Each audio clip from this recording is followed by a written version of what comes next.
ปะเนี่ยอุ้ย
নিস্তারিত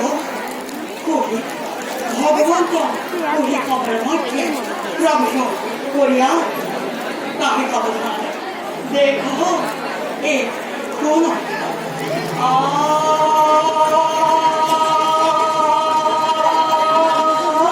নিরন্তরে এটি পুত্র নিষ্কান্ত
দেবী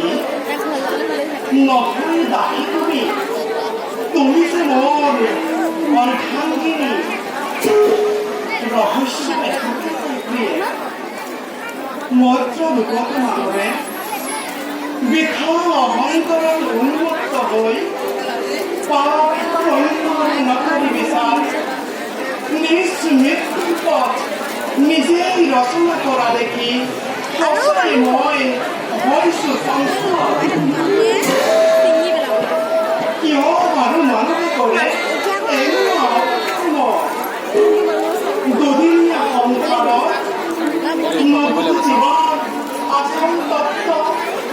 নতুন জীৱনত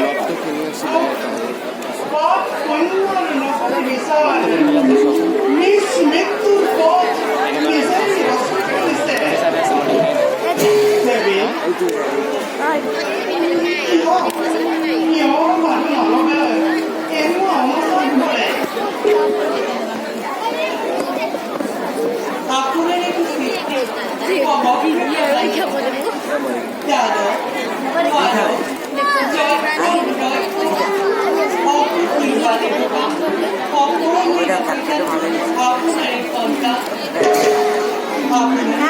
আপনাৰ একটু জীবন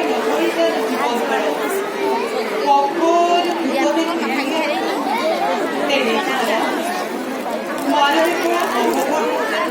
তোমাৰ দ্বাৰাই সম্পন্ন হ'ব দেৱী মিছাতে তুমি মোক দোষাৰিত নকৰিবা এয়াও সত্য মই সকলো ভোটতে ব্যস্ত কিন্তু কৰ্মত মোৰ অধিকাৰ শূন্য কৰ্ম ফলে দিবই ফল ভোগ কৰে দেৱী আৰু দেৱী মানৱকতো প্ৰদানিছো মই জ্ঞান আৰু বিবেক গতিকে পাপ পুণ্যৰ বিচাৰ নিজৰ বিবেকৰ ওপৰতে নিৰ্ভৰ কৰিব দেৱী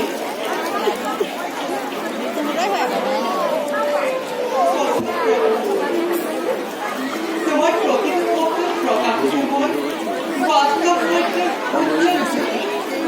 আইনকে সুচিনি তোমাৰ কাছে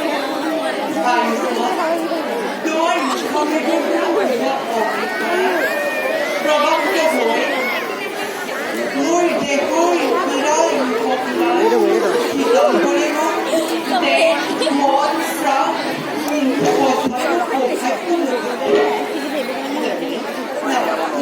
সংসাৰ মাল্য পিন্ধাই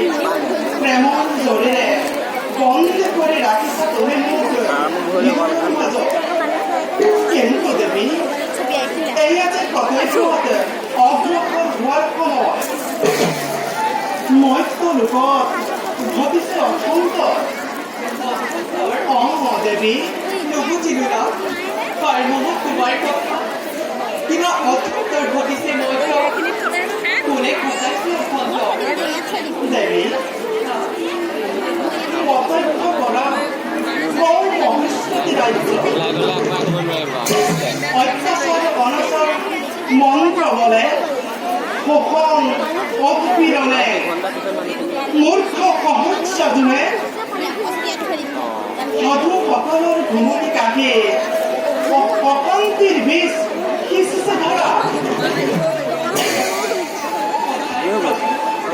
ই যে অতি দুৰ্ভাগ্যজনক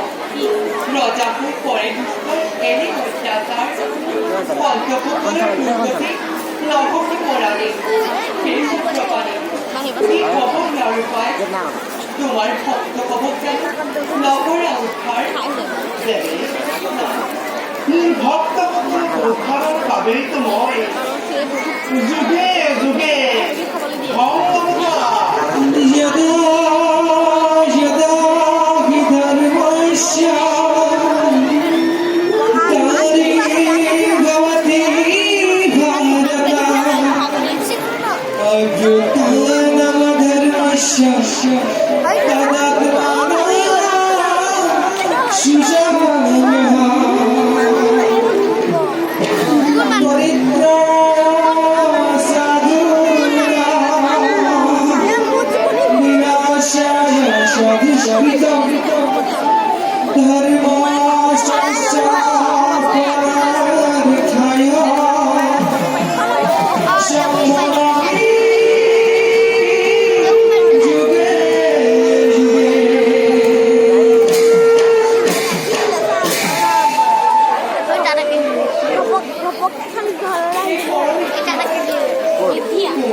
লিপ্ত হব তেতিয়াই মই উপযুক্ত দণ্ডেৰে দণ্ডিত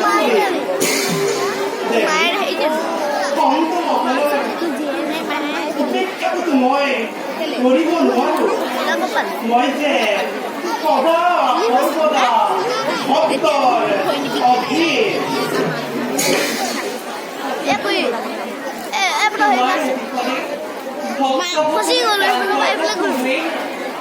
মোৰ কাতৰ পৰাধীনে পদ্ধতি দিয়া দণ্ড দুষ্ট নিশ্চয় দেৱী সেই সময়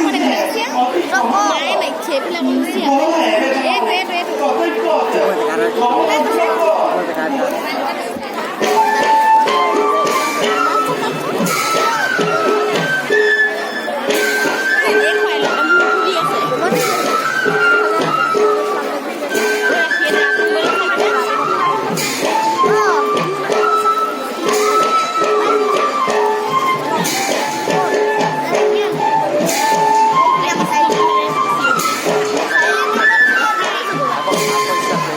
Stop!